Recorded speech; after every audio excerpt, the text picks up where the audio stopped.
President Putin popped in and popped out. What have we achieved? Is it all show or was there substance? There was a certain moral gravitas there. There was a certain idealism attached to the early years at least. And multi-alignment does not claim to have any idealism or morality about it. It is purely a concept of real politics. We grew up, as Mani said, talking about non-alignment. There was Marshal Tito, there was Nasser, there was Pandit Nehru, and so many others. And together they had a voice. Now that voice seems to be dead. Hello and welcome to the 7th episode of our series Mani Ki Baat, Suneet Ke Saath. I am Mani, she is my wife Suneet, and our very special guest today is Ambassador Navtej Sarna, who is not only the longest serving spokesperson of the Ministry of External Affairs, but subsequently became our ambassador to Tel Aviv and then went on to be High Commissioner in London, and finally he was ambassador in Washington. He's also a very well-known writer, having produced 2 historical novels, one about Prince Dalip Singh, the son of Maharaja Ranjit Singh, when he was in exile in England, and the other, which is on Punjab in the early part of the 20th century, centered around the tragic incident at Jallianwala Bagh. The subject that we are taking up today, in the light of President Putin's recent visit to New Delhi, is the trapeze act in which Indian foreign policy is involved, balancing its interests with those of the United States, with Russia, with China, and incidentally Pakistan. So it is this trapeze act which is going to be at the center of our discussion this evening. But before we begin, I would like to tell new viewers what our podcast is all about. It's a simple attempt to take news and views out of the battlefield of mainstream TV studios and into our homes, because I do feel that what happens in our other parts of our country, what happens in other parts of the world, does affect each one of us in our daily lives, in our family interaction, in the way we live. So here we are with our latest podcast, directly from us to you. Let me begin by asking you an important question, which is at the basis of everything we are going to talk about today. We are used to Pandit Nehru's non-alignment, at least my generation is. Now we have something which has been invented by Mr. Modi and Dr. Jaishankar, which is called multi-alignment. What is the basic difference, as you see it, between non-alignment and multi-alignment? Thank you very much for inviting me to this podcast. I think before multi-alignment, there was also the concept of strategic autonomy. So I think all these are different only perhaps in context and perhaps in a historical perspective. The fundamental commonality between all these concepts, no matter what we call them, is that we will take decisions on issues based on our interests, But at a particular time. But I see, at least my memory of non-alignment from Jawaharlal Nehru's time right through to Rajiv Gandhi's time, is that we had 2/3 of the world's population, or 2/3 of the member states of the United Nations as our friends. And a very recent article by a former National Security Advisor, M.K. Narayan, in The Hindu, has described us in our present state as being friendless. Well, the difference is that non-alignment was of a certain time. that we were fighting together against colonialism, imperialism, racism, apartheid, and there were a large number of countries who had a common agenda.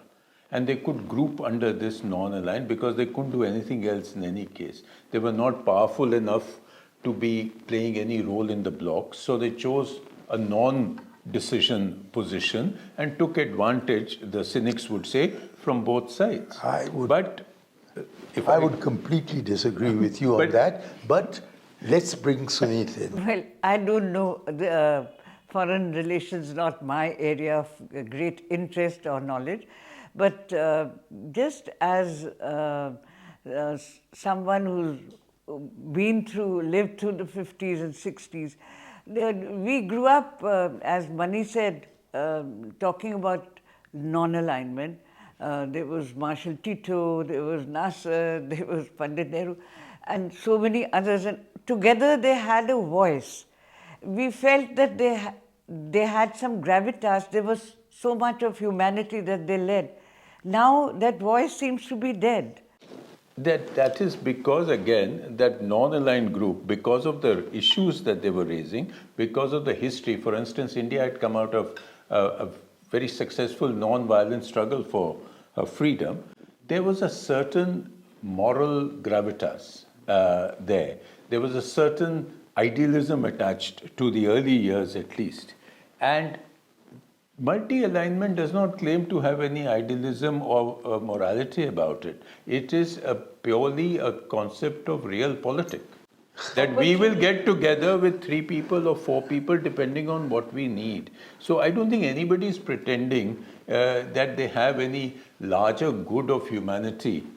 Perhaps there is this very sort of amorphous concept of the global south, which also is not a unified category. There are people who go in and out of global south. I mean, China wants to be at the edge of global south. They want to be part of global south. They want to be leaders of global south. They want to be a big power when they want. And more or less, that is where we are also. Let us balance or match your idea that now we get together with a few countries and make our presence felt, but in terms of realpolitik, with what I find most attractive about non-alignment, which was its model position. It was the conversion of our philosophy of non-violence in the freedom movement into the concept of non-alignment in the years that followed. But we'll try and illustrate all this. We'll try and illustrate all this as to whether we are friendless or have lots of friends, with reference to President Putin's visit to India just a few days ago. President Putin popped in and popped out. He wasn't even here for 48 hours. And that too after a gap of several years. He was here after, I think, 5 years. 5 years, yeah. And he just spent under 48 hours here. Of course, he got hugged. We could see the painful expression on his face as he was hugged. And he was driven in the Prime Minister's car to the Prime Minister's house, I presume. And a red carpet was laid out. But don't you think in his mind, he must have been remembering his predecessors, Bulganin and Khrushchev, who received a tumultuous welcome when they came to India, of which I, as a 14-year-old, was a part. And he must also have remembered the welcome that was accorded to Donald Trump by Narendra Modi in Ahmedabad, when lakhs lined the road and further lakhs came to the Narendra Modi Stadium to hear him. So, what have we achieved? Is it all show or was there substance? I would not agree that it was all show, although the political theater around the visit was pretty high, of a high level. For Putin, this visit was a certain political legitimacy. There are very few countries that Putin can travel to today, even for 48 hours. With the possible exception, I mean, in terms of large countries, in terms of important countries, it's China and India. And for him, this sort of welcome and this red carpet welcome, the press attention, was also a signal that he was giving that he is not alone, he is not sanctioned, he is not in the doghouse, so to speak. From our point of view, I think it was working at several levels. One, of course, which was where the political theater came in, was this was a message to essentially the West, and particularly the United States, that listen, just because you have been terrible to us through this year, we are also not in the doghouse, and we are going to exert our interests, our other relationships to the extent that we want to. Besides that, you mentioned that he came after 5 years, but it is the 23rd summit. And there is a certain pattern of summits, and it's been reduced to a lot of joint statements, and the relationship, which was once very critical, has been reduced to defense, energy, and so on, particularly oil. That's a different story altogether. So this was an occasion that we wanted to sort of at least put into motion a lot of things which perhaps would re-energize the relationship. I don't know how much of that will happen, but at least a lot of... Yes, but your perspective on this, that we were receiving Putin to show Putin that we are still with you, and we're telling the Americans that even if you don't like Putin, he is welcome in our house. But Dr. Jaishankar, on this occasion, made the statement that Putin's visit won't affect our ties with the United States. How do you reconcile, or would you agree with me that you cannot reconcile, the presentation by Dr. Jaishankar of the Putin visit in the terms that you have just expounded? My point is not that, we wanted to show the US that Putin is welcome in India. We wanted to show the US that we also do have options and we will do things in our interest. This is only part of the purpose of the visit. As to the statement that whether the US relationship will be impacted, I think at the moment, the India-US relationship is in a place that no matter what we do, it is unlikely to get worse here. So I think Trump himself is actually, from whatever one reads, is relatively soft on Putin.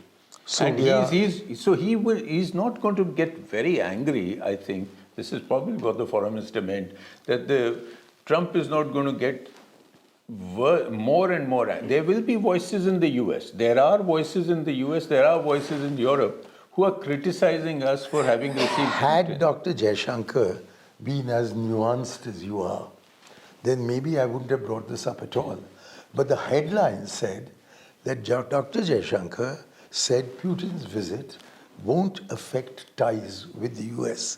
Whereas what you're saying is that essentially we were sending a message to the US. But let's now move to the substance. You mentioned oil. Now, our trade turnover with Russia amounted to $69 billion in the last financial year. Of this, $60 billion was accounted for by oil imports. There's no mention of oil except for a phrase which says that you can rely on us.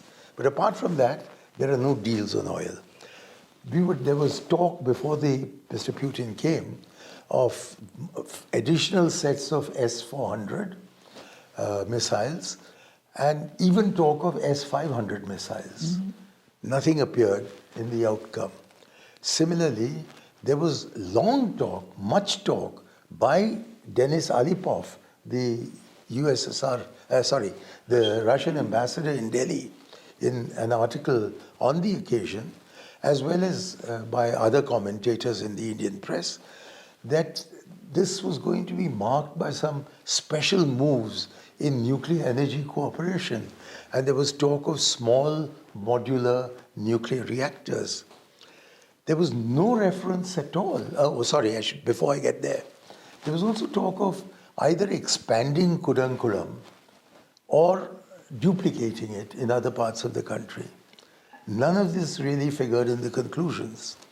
Equally, there was no reference to Pakistan being responsible for cross-border terrorism against India. And as for the two hot spots in the world, Ukraine and Gaza, there was no substantive reference to them. So, in other words, in substance, many of the points that had been projected, because I don't think correspondents just write from the air, they're obviously being briefed, and you as an expert briefer, as the spokesperson who served the longest time in the ministry, know very well how we attempt before these visits to influence the thinking of correspondents. I say we because I was your predecessor as spokesperson. So in these lights, do you really imagine that there was anything but show to this? I think you're quite right that many of the major items did not figure in the briefings or in the joint statement. The most, what I would say is on the arms and the defense part of it, possibly much of this, as you know, it does not happen during visits. And there may be conversations going on which one doesn't know. The second aspect is that Russia itself is at war. And it's well known that there have been delays in deliveries of the S-400s already. The third thing I would say is that while we were high on the show part of it, we also didn't want to probably rub it in so badly as to then really spoil the chances of the European visit that we're expecting in January, etc. So a bit of the balancing there. Oil is actually, as you know from your ministerial experience, is something that happens on the high seas and prices and various things between private companies. Clearly, our purchase of Russian oil has fallen drastically from the 60 billion worth that the trade figures show because the discounts have gone down and because of the fear of secondary sanctions on all our major Wouldn't you reverse that? I think so. I think it is the secondary sanctions which are the major fear. That's right. So if clearly Putin made that offer that we are available, but how that is going to be put into effect is another story. However, the only caveat I would introduce into your thesis is that there was a very high-profile conversation between the defense ministers of the two countries. It didn't result in anything. And I thought it didn't result in anything because when Putin came, he would take the credit for whatever was to happen. But even that didn't happen. You had said that our relationship with Russia as compared with the Soviet Union has gone down because now it is much more focused on trade and defense. On defense and security. Defense, security, oil, energy. Not so much trade. Well, all right. Let's put it in your words. That it is now restricted in a very significant sense to oil, that is energy, and to defense. And on neither oil nor defense did this high-profile visit with all the bandobast result in anything substantive on either of these fronts, both of which were highlighted not only by our successor in the Ministry of External Affairs, but also by the Russian ambassador. So it seems to me that there has been a relative downgrading of our relationship with the US. That has already happened, we all know, but also with Russia, which means that M.K. Narayanan's assessment that we have fewer friends in the world is probably what accounts for these jumlas that are now substituting for foreign policy when Mr. Modi and Dr. Jaishankar talk about this is not an era of war and then go to war with Pakistan and then end up saying we are not neutral between war and peace. Obviously we're not neutral between war and peace, but are we being neutral between the United States and Ukraine? So what is it that is substantive in this realpolitik that you were projecting? I think what is substantive is that though oil and defense may not have figured in the results, we don't know what's happening behind the scenes. I think what is substantive is that there has been a clear effort, and there was a huge business delegation with Putin from the Russians. There is an interest now in reviving the trade. They've set a target of $100 billion with or without oil, and they have put into place various dialogues, various pacts on mobility, on taking more Indians to Russia. That's not trade. That's not trade, but on trade, on pharmaceuticals, on infrastructure, on connectivity, on food, on marine products, which we have, the US has become close to us. So what they seem to be doing is mixing the capital account with the current account. Now I'm saying that when they say our trade turnover will reach $100 billion in really next to no time, by about the next election in India, we are saying we'll go from $9 million today in the next 5 years to $100 billion. Whom are they trying to kid? Well, whom are they trying to cheat? You know how these targets are set. Even with the US, we have a target of $500 billion. I think that's fancy. But that's a bit of, always there is a bit of a hype as to where we want to go. And clearly, nobody expected we'd be $68 billion, except for a accident of geopolitics that we happen to buy so much oil. Why do we then say that we'll take 10 times over and more to 100? Why do we want to take pretend that it's 500 million with the United States of America when it's much less than that today? So this kind of jumla politics, bringing the election slogans into foreign policy, I'm afraid was not the practice when I was in the Foreign Service, but does seem to have become the norm in the current era. But let's move on from that. On the question of Pakistan and China, who are parts of this Trapeze Act, I think we are attempting to balance with the US and the Russian Federation, not succeeding very well. The two other members on this trapeze are the Chinese and the Pakistanis. Are they really two or are they one? Given the centrality of our opposition to Pakistan in Mr. Modi's foreign policy, is it not significant that whereas in my time as a diplomat, China and Pakistan constituted two military fronts. Today, we saw in the opening night of Operation Sindoor, that there isn't China and Pakistan on two fronts. There's Chin Pak on one front. And we actually had Chinese commanders sitting in the control rooms of the Pakistan Air Force and bringing down so many of our aircraft, and perhaps such sophisticated aircraft as Rafale, to the extent that we are not ready to admit either how many planes we lost, although it's 8 months ago, or which were the planes that we lost.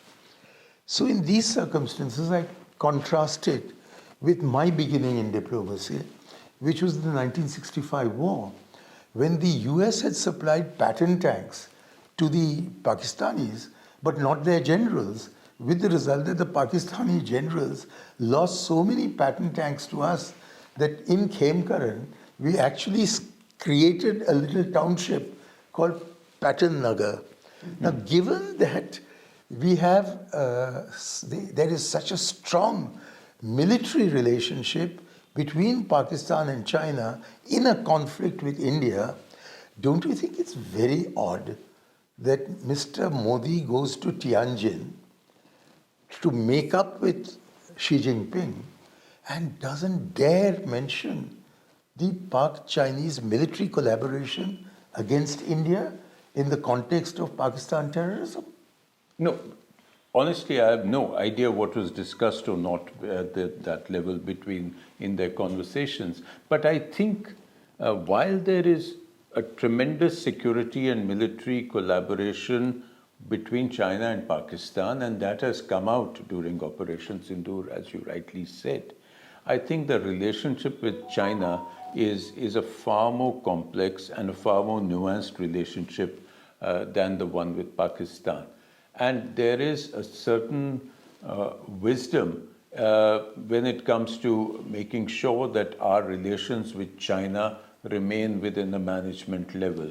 And I think that is part, again, when you talked of the Trapeze Act, China, US, certainly, Russia at a certain level, are the countries that we have to worry about. And particularly when the US has changed its stance, as is obvious from the latest national security strategy that they have published, they no longer see China as a major strategic competitor, and which also makes it difficult for us to continue to rely on the US that there will be this great convergence between us against China. So as far as we are concerned, if whatever we have to do with China, we more or less have to do it on our own. So I think this management of security, commerce, investment, people to people with China, which was continued for 30 years with great success until Galwan, has to be revived, and I think possibly the Tianjin was part of that process. Also, it was part of the process again, which got highly overplayed in the American media, that photograph of the three leaders. And clearly, we were not interested in making a club of Xi, Putin, and Mr. Modi. We were not interested in that. But as far as the message went, well, it served a purpose, because this is a world in which I think nuance is lost. But don't you think there's something cowardly about sanctioning Turkey because of some oral support they gave to Pakistan, and hugging China when they've given military assistance to Pakistan? I don't think we are hugging China at all. I think there is a very gradual defreezing of the China relationship after the meeting in Kazan last year. I don't think we are hugging China at all. And I don't think politically a government can really get into hugging China until the ground situation has vastly improved, which has just about moved a bit, but it's not gone back to status quo ante and everything. Compare the treatment of Turkey and China. Well, that I would compare it, that is more like the way we treat Pakistan. Between? That's the way we treat Pakistan. I suppose that is... I'll come to that in a minute. But I want to bring Suneet in. You want to say something? I'm very intrigued by the phrase Arctic shipbuilding. We are going to cooperate with Russia on Arctic shipbuilding. What does that mean, and what does it mean to us? And the other one is more understandable, peaceful exploration of space. These are the two areas also mentioned along with. So where does that take us? Peaceful exploration of space is an old area of cooperation between India and the Soviet Union, erstwhile Soviet, and then Russia. You remember Rakesh Sharma going up with the... So that's a continuation. That is a continuation. Nobody says we are going to cooperate on military exploration of space, because that goes against our fundamental thing of, keeping space free of military weapons. The first one that you mentioned, I think it's a very important thing, because, this is the Arctic Sea route, the Northern Sea route, which is gradually opening up because of climate change. And this has been gradually opening up for a few years now.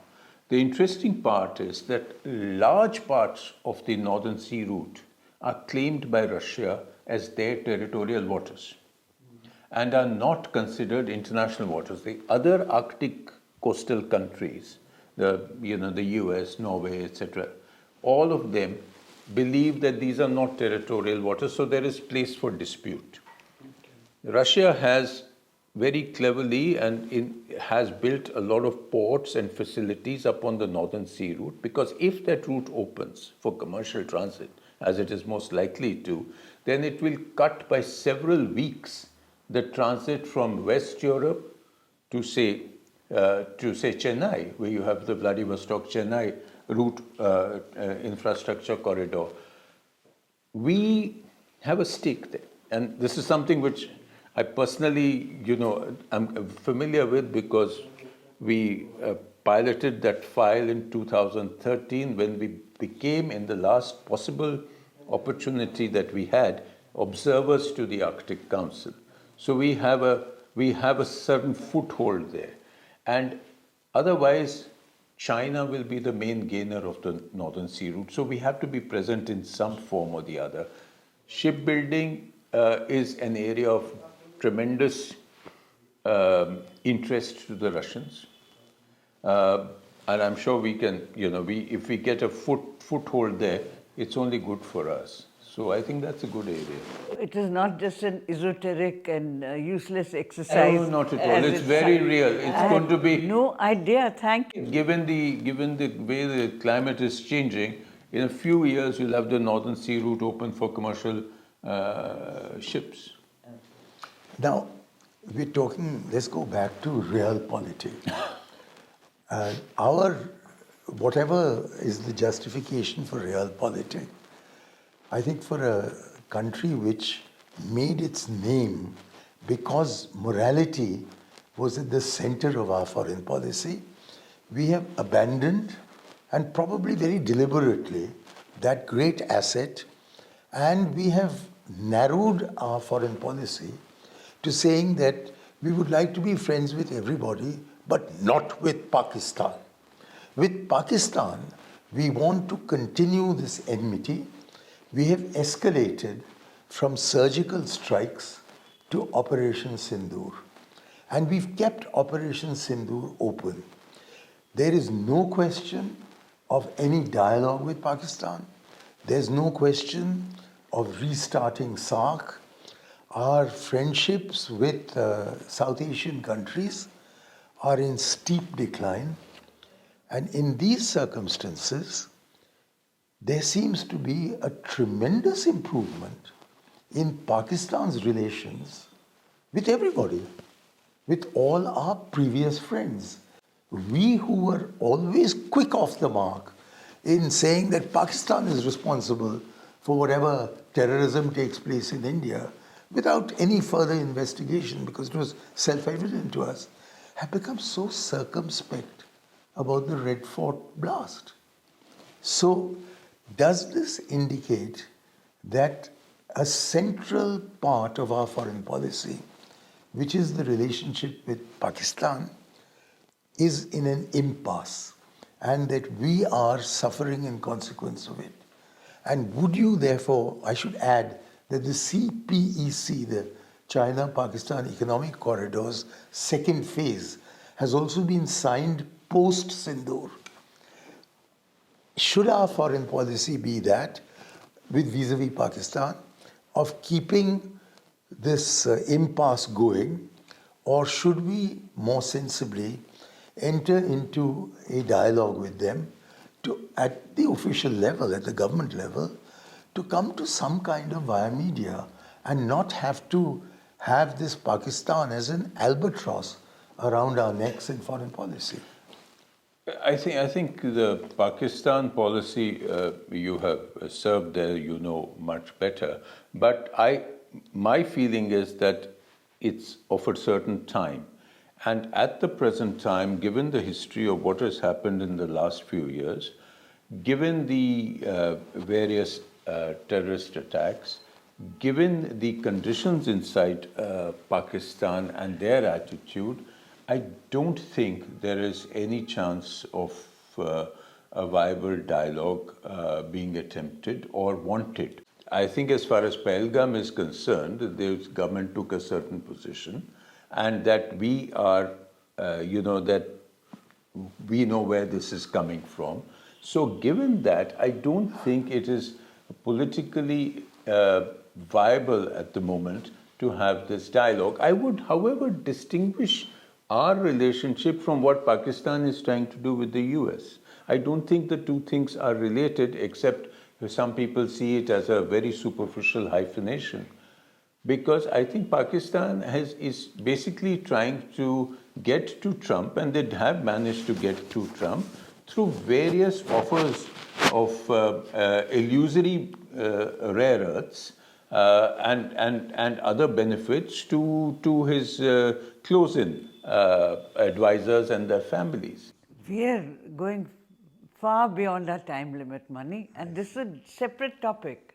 Well, it's a separate topic, except that Pakistan has its own relationship with China and the US and Russia, but we have brought Pakistan into all these relations because of what we claimed we would do with them, that every time there is a terror incident in India, we will give them a fitting reply.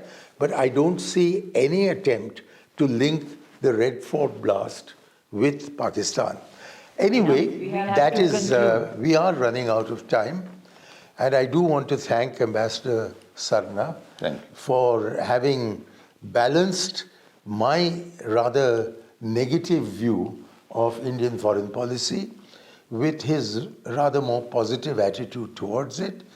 I can't say I agree with him, but the whole purpose of this episode and this series is to allow people to bring their points of view before the audience, and we leave it entirely to the audience to determine whether Mr. Sarna was closer to the truth or whether perhaps there was some perspicacity on the part of Mani and Suneet.